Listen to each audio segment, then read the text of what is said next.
안녕하세요. 한 장의 말씀으로 날마다 예배하는 웨이처치입니다. 오늘은 이사야 38장 말씀입니다. 오늘도 마음을 모으고 또 집중하여서 또 하나님의 말씀 보는 귀한 시간 되었으면 좋겠습니다. 1절 그때에 히스기야가 병들어 죽게 되니 아모스의 아들 선지자 이사야가 나아가 그에게 이르되 여호와께서 이같이 말씀하시기를 너는 네 집에 유언하라 네가 죽고 살지 못하리라 하셨나이다 하니 너는 네 집에 유언하라 네가 죽고 살지 못하리라. 하나님의 말씀이 선지자 이사야를 통하여서 히스기야에게 전해졌습니다. 그런 전해진 말씀은 네가 죽고 살지 못하리라. 그래서 이제 준비하고 또 정리하고 예언하라 라는 그런 청천벽력과 같은 말씀이 전해졌습니다. 이 말씀이 오늘 우리들에게 나에게 이 말씀이 전해진다면 또 우리가 어떻게 대해야 될까요? 하나님께 매달리며 더 살자고 울어야 될까요? 아니면 감사함으로 나의 삶을 정리하고 또 하나님의 나라로 감사함으로 나아가는 그런 우리가 되어져야 될까요? 저는 개인적으로는 또 만약 하나님께서 오늘 밤 이렇게 저를 불러주신다면 참 감사하겠다라는 생각이 듭니다. 우리는 언제 죽을지 모르는 그런 삶을 날마다 살고 있는데 만약 죽음을 미리 이야기해 주시고 준비할 시간을 주어진다면 그것도 참 괜찮을 것 같다라는 생각을 해봅니다. 그러나 사람은 참 알 수가 없는 동물이죠. 막상 그 죽음 앞에서는 정말 그런 자신감이 있을까라는 그런 생각도 해봅니다. 그러나 우리가 알아야 될 것은 이 땅에서 장수하더라도 이 땅에서 건강하고 오래 살더라도 그 안에 하나님이 발견되지 않으면 그리스도 안에 우리가 발견되지 않으면 그것은 이미 사망이며 심판입니다.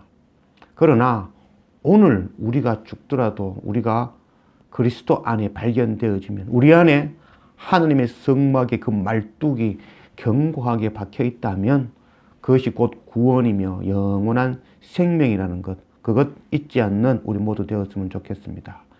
2절 히스기야가 얼굴을 벽으로 향하고 여호와께 기도하여 이르되 여호와여 구하오니 내가 주 앞에서 진실과 전심으로 행하며 주의 목전에서 선하게 행한 것을 기억하옵소서 하고 히스기야가 심히 통곡하니 히스기야 왕이 이사야 선지자를 통하여서 네가 죽을 것이다 라는 그 말을 듣고 행한 첫 번째 그의 반응은 벽을 향하여 통곡하여 울면서 자기 의를 이야기하였습니다. 자기가 하나님 앞에서 진실과 전심으로 행하였고 또 주의 목전에서 선하게 행한 것을 기억해 달라고 기도하고 있습니다. 곧 이 말은 내가 하나님 앞에 전심과 정성을 다하였고 또한 내가 하나님 앞에서 선을 행하였는데 어떻게 저를 이렇게 허무하게 데려가실 수 있습니까? 라는 하나님을 향한 원망의 기도라고 할 수 있습니다. 그러나 우리가 알아야 될 것은 하나님 앞에 우리의 공로, 우리의 열심, 우리의 정성, 우리의 그 어떤 노력으로도 하나님 앞에서 선하다, 칭함을 얻을 수 없다는 것, 그것 깨달아야 될 것입니다. 하나님께서 주시는 우리의 구원은 값없이 주시는 은혜의 구원이라는 것, 그것 잊지 않는 우리가 되었으면 좋겠습니다. 4절 이에 여호와의 말씀이 이사야에게 임하여 이르시되 너는 가서 히스기야에게 이르기를 네 조상 다윗의 하나님 여호와께서 이같이 말씀하시기를 내가 네 기도를 들었고 네 눈물을 보았노라. 내가 네 수한을 15년을 더하고 너와 이 성을 아수르 왕의 손에서 건져내겠고 내가 또 이 성을 보호하리라. 이는 여호와께로 말미암는 너를 위한 징조이니 곧 여호와께서 하신 말씀을 그가 이루신다는 증거니라. 보라 아하스의 해 시계에 나아갔던 해 그림자를 뒤로 10도를 물러가게 하리라 하셨다 하라 하시더니 이에 해 시계에 나아갔던 해의 그림자가 10도를 물러가니라. 내 수한에 15년을 더하고 하나님께서 히스기야의 그 기도를 들으시고 그의 수한을 그의 생명을 15년을 더 연장하여 주셨습니다. 그리고 덤으로 아수르에 공격하여 아수르의 그 공격에 승리할 것을 또 물리쳐 줄 것을 약속하셨고 또 징표로는 해시계의 그림자가 뒤로 10도 물러나는 그 징표를 주시겠다라고 약속하셨습니다. 역대하 29장 1절 말씀 히스기야가 왕위에 오를 때의 나이가 25세라 예루살렘에서 29년 동안 다스리니라. 그의 어머니의 이름은 아비야요 스가랴의 딸이더라. 히스기야가 왕이 되었던 해에 그 나이는 25살이었죠. 그래서 29년 동안 유다를 다스렸으니까 그의 나이가 이제 14년 때, 그의 나이가 39살일 때에 일어난 일이라고 할 수 있습니다. 그의 39 젊은 나이에 이제 죽을 것이다 라는 그런 하나님의 말씀을 듣고 그 간절히 하나님 앞에 나아갔습니다. 그래서 하나님께서 그 기도를 들으시고 생명을 15년 연장해 주신 것입니다. 하나님께서 히스기야의 그 선행을 통해서 그가 정직하게 행함을 통해서 그의 생명을 연장해 준 것이 아니라 그의 죄를 깨닫고 돌이킴을 통해서 하나님께서 15년의 그 생명을 연장해 주신 것입니다. 오늘 말씀은 순서가 조금 바뀌어 있는데 9절에서 20절까지 그 말씀이 바로 오늘 방금 읽었던 4절에서 8절까지의 말씀 앞에 나와야 되는 말씀이라고 할 수 있겠죠. 바로 히스기야 기도한 내용을 9절부터 또 22절까지의 내용입니다. 9절 유다 왕 히스기야가 병들었다가 그의 병이 나은 때에 기록한 글이 이러하니라. 내가 말하기를 나의 중년에 소울의 문에 들어가고 나의 여생을 빼앗기게 되리라 하였도다. 내가 또 말하기를 내가 다시는 여호와를 배웁지 못하리니 산자의 땅에서 다시는 여호와를 배웁지 못하겠고 내가 세상의 거민 중에서 한 사람도 다시는 보지 못하리라 하였도다. 나의 거처는 목장의 장막을 거둠같이 나를 떠나 옮겨졌고 직공이 배를 걷어 마름같이 내가 내 생명을 말았도다. 주께서 나를 틀에서 끊으시리니 조석간에 나를 끝내시리라. 내가 아침까지 견디어 싸우나 주께서 사자같이 나의 모든 뼈를 꺾으시오니 조석간에 나를 끝내시리라.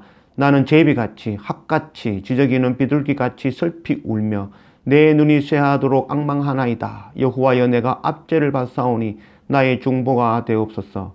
주께서 내게 말씀하시고 또 친히 이루셨사오니 내가 무슨 말씀을 하오리까. 내 영혼의 고통으로 말미암아 내가 종신토록 방황하리이다. 주여 사람이 사는 것이 이에 있고 내 심령의 생명도 온전히 거기에 있사오니 원하건대 나를 치료하시며 나를 살려주옵소서. 보옵소서. 내게 큰 고통을 더하신 것은 내게 평화를 주시려 함이라. 주께서 내 영혼을 사랑하사 멸망의 구덩이에서 건지셨고 내 모든 죄를 주의 등 뒤에 던지셨나이다. 서울이 주께 감사하지 못하며 사망이 주를 찬양하지 못하며 구덩이에 들어간 자가 주의 신실을 바라지 못하되 오직 산자 곧 산자는 오늘 내가 하는 것과 같이 주께 감사하며 주의 신실을 아버지가 그의 자녀에게 알게 하리이다. 여호와께서 나를 구원하시리니 우리가 종신토록 여호와의 전에서 수금으로 나의 노래를 노래하리로다. 이사야가 이르기를 한 뭉치 무화과를 가져다가 종초에 붙이면 왕이 나으리다 하였고 히스기야도 말하기를 내가 여호와의 전에 올라갈 징조가 무엇이냐 하더라. 17절 말씀 한 번 더 볼까요? 보옵소서. 내게 큰 고통을 더하신 것은 내게 평안을 주려 하심이라. 주께서 내 영혼을 사랑하사 멸망의 구덩이에서 건지셨고 내 모든 죄를 주의 등 뒤로 던지셨나이다. 히스기야 왕은 그 앞에도 없던 왕이었고 그 후에도 없던 왕으로 칭찬하면서 그와 같이 하나님 앞에 정직하게 행한 왕이 없었다라고 칭찬을 받는 왕이었습니다. 그런 히스기야 왕이 죽음의 문턱 앞에서 하나님께 간절히 기도할 때 그 기도의 첫 번째 기도의 내용은 하나님을 원망하는 기도였습니다. 하나님 앞에 정직하고 신실하게 행위를 하였던 선한 행위를 하였던 나를 어떻게 죽일 수 있습니까? 라는 그 기도가 첫 번째 기도였습니다. 히스기야 왕은 하나님 앞에 신실하게 예배하며 제사하며 하나님만을 의지하는 그런 왕처럼 보였습니다. 그렇지만 그도 알지 못하는 그의 죄가 있었습니다. 그 죄는 바로 하나님을 의지하는 것 같았지만 그가 의지하는 것은 세상의 돈이었습니다. 1차 아수르가 공격해 올 때 그 사네립의 그 공격을 막기 위해서 히스기야가 했는 방법은 하나님께 엎드리는 것이 아니라 성전 곳간에 있는 또 왕궁 곳간에 있는 또 성전 내벽에 있는 또 성전 기둥에 있는 모든 은과 금을 모아서 은 300달란트와 금 30달란트를 산헤립에게 바쳤습니다. 아마 히스기야 선지자는 그 금을 바치면서 아마 기도하였을 것입니다. 하나님, 우리가 이제 곧 죽게 되었습니다. 하나님, 이렇게 은금을 사내립에게 주어서 그의 마음을 돌이켜 돌아가게 해 주십시오라고 아마 기도했을 수 있을 것입니다. 그래서 아니나 다를까 사내립은 그 은금을 받고 1차 공격에서 돌아갔지요. 아마 히스기야 왕은 그때 하나님께 감사했을 수도 있을 것입니다. 그러나 또다시 사내립은 2차 공격을 감행해 옵니다. 그때에 히스기야 왕은 다시 하나님 앞에 엎드리지 아니하고 그가 했던 방법은 또다시 애굽을 의지하는, 그래서 애굽에 사신을 보내어서 많은 검은 보화를 보내면서 애굽에 도움을 요청하였습니다. 그러나 이미 애굽은 쇠퇴한 상황에서 도움을 주지 못하였죠. 히스기야 왕은 정말 신실한 왕으로 하나님을 잘 섬기는 왕, 예배하는 왕, 기도하는 왕처럼 보였지만 위기가 닥치고 어려움이 닥칠 때 그가 한 행동은 하나님보다는 돈을 더 의지하였고 하나님보다는 세상의 그 힘을 더 의지하였던 왕이었던 것입니다. 그것이 바로 영의 죽음으로 발견되어진 것입니다. 첫 번째 영의 죽음으로 발견되어졌을 때 히스기야의 반응은 내가 얼마나 하나님 앞에 신실하였고 얼마나 예배드렸고 얼마나 하나님께 많은 것을 드렸는데 어떻게 이럴 수 있습니까? 라는 기도를 하였을 것입니다. 그러나 오늘 17절 말씀에서 보듯이 보옵소서 내게 큰 고통을 더하신 것은 내게 평안을 주려 하심이라. 주께서 내 영혼을 사랑하사 멸망의 구덩이에서 건지셨고 내 모든 죄를 주의 등 뒤에 던지셨었나이다. 이제 히스기야는 기도하며 하나님께 엎드리며 자기의 죄를 깨닫고 있는 것이죠. 내가 하나님 아닌 세상의 물질을 의지하였고 또 하나님 아닌 세상의 그 힘을 의지하였다는 것. 그래서 내 영이 죽게 되었다는 것. 그러나 하나님께서 회개하는 이 기도를 들으시고 하나님께 전적으로 의지하겠다 하는 이 다짐에 히스기야의 기도를 들으시고 그의 죄를 등 뒤로 던지시고 잊어버리시고 그 이후에 하나님께서 이사야에게 통하여서 주시는 말씀은 바로 히스기야 왕이 15년 생명 연장과 함께 또 아수르의 그 사내립의 공격에도 능히 이길 것이고 또 해시계의 해가 그 그림자가 뒤로 10도 물러가는 그런 징표를 약속하셨던 것입니다. 오늘 말씀은 우리가 위기에 처할 때, 우리가 병들었을 때, 죽을 때에 죽음의 그 고통 앞에서 또 사업이 망하고 어려운 가운데서 하나님께 간절히 매어 달리면 눈물로 호소하면 들어주실 것이다 라고 이해한다면 성경을 잘못 이해했다라고도 할 수 있을 것입니다. 오늘 말씀은 우리의 육이 사는 것에 대한 말씀이 아니라 우리의 영에 관한 말씀이라고 우리는 이해해야 될 것입니다. 히스기야 왕은 결국 죽었죠. 그리고 우리도 결국은 죽을 것입니다. 죽고 사는 것, 그것이 하나님의 목적이 아니라 하나님께서의 그 관점은 우리의 구원이 우리의 관점입니다.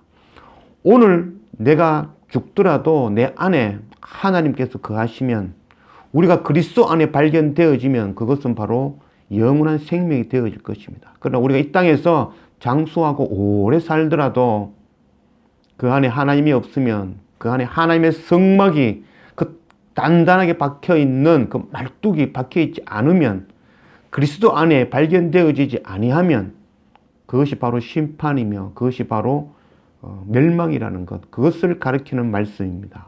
오늘 말씀은 2700년 전 죽음을 앞둔 히스기야 왕에게 주신 말씀이 아니라 바로 지금 오늘 우리에게 주시는 말씀입니다.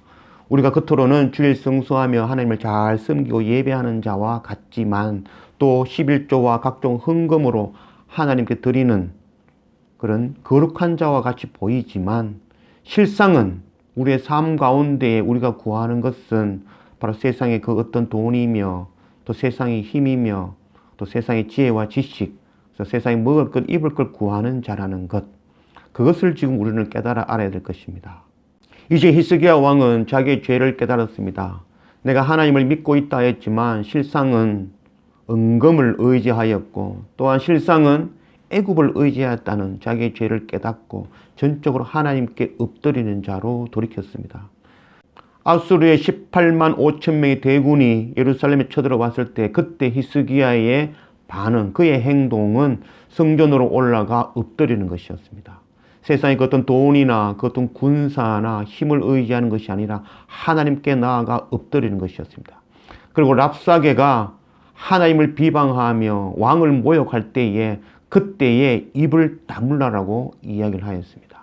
하나님께서 일하시는 것, 하나님을 전적으로 의지하고 그 어떤 대꾸도 하지 아니하고 오직 하나님께 매달리는, 하나님께 나아가는 히스기야 왕이 되었던 것입니다.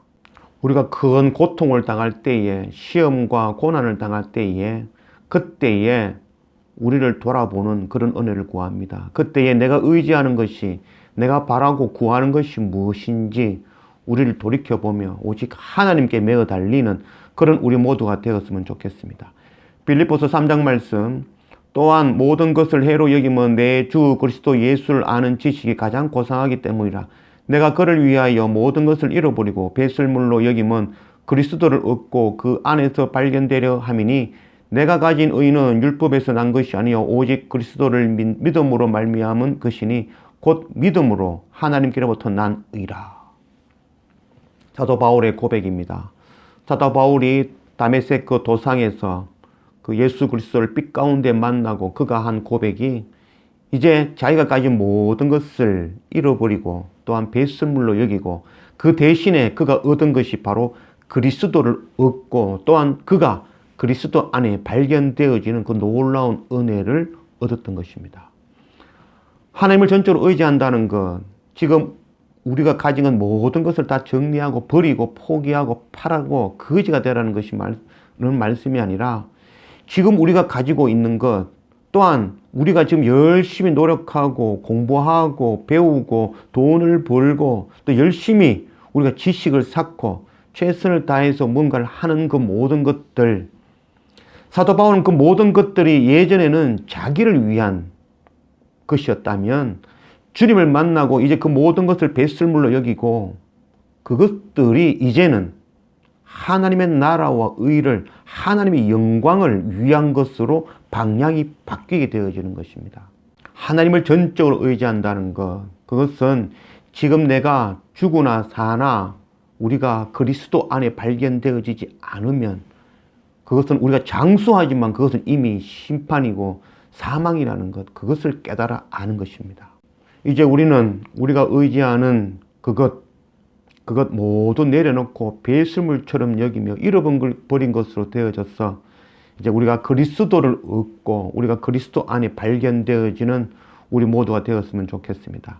마지막 그날 남은 자가 되어지는, 그리고 민둥산 위에 기치로 세워지는 그런 우리 모두가 되었으면 좋겠습니다. 세상의 것 의지하지 아니함으로 우리의 영이 영원히 하나님 앞에 사는 이 놀라운 복음, 이 복음 우리의 자녀에게 가르치고 또한 우리의 형제와 이웃과 열방에 전하는 그 선교의 사명 감당하는 그런 우리 모두가 되었으면 좋겠습니다. 기도합시다. 아버지 하나님 감사합니다. 오늘 이사야 38장 말씀으로 우리 가운데 오신 하나님 감사합니다. 히스기야 왕이 발병하여 그 죽음 앞에서 그가 했던 행동이 자기의 공로와 자기의 의를 하나님께 드러내며 또 하나님을 원망하였던 그 기도를 봅니다. 그 기도는 2700년 전 히스기야의 기도가 아니라 바로 우리의 기도라는 것, 그거 깨닫게 하신 하나님 감사합니다. 정말 우리가 그 어떤 행위도 그 어떤 열심도 하나님 앞에 의롭게 우리가 드러낼 수 없다는 것 깨닫고 정말 하나님의 값없이 주시는 그 은혜 앞에 우리가 엎드리는 우리가 되게 인도하여 주십시오. 또 우리가 많은 시험과 고난을 당할 때에 우리를 돌아보아서 정말 우리가 하나님을 의지하고 있고 정말 하나님을 바라보며 하나님만을 구하는 자인지 돌이키며 우리의 죄를 회개하며 하나님께로 다시 한 걸음께 나아가는 우리의 삶이 되도록 인도하여 주십시오. 지금 오늘 우리가 장수하나 하나님이 우리 안에 발견되어지지 않으면 그것이 바로 심판이며 멸망이라는 것 우리가 깨닫게 하시고, 지금 오늘 내가 죽으나 내 안에 하나님이 발견되어지면, 내가 그리스도 안에 발견되어지면 그것이 바로 영원한 생명이라는 것, 그거 깨달아 아는 우리의 삶이 되게 인도하여 주십시오. 그래서 우리가 살면서 세상에 먹을 것, 입을 것, 또 세상의 돈, 또 세상의 지혜와 지식, 그것 구하지 아니하고 이제 그것이 목적이 아니라 하나님의 나라와 의와 하나님께 영광 돌리는 그것이 삶의 목적이 되어지는 그 삶 살아가는 우리의 삶이 되게 인도하여 주십시오. 이 놀라운 생명의 복음의 말씀 우리의 자녀에게 가르치며 또 우리의 형제와 이웃과 열방에 전하는 이 선교의 사명도 감당하는 우리 모두가 되어지도록 인도하여 주십시오. 감사합니다. 예수님의 이름으로 기도드립니다. 아멘.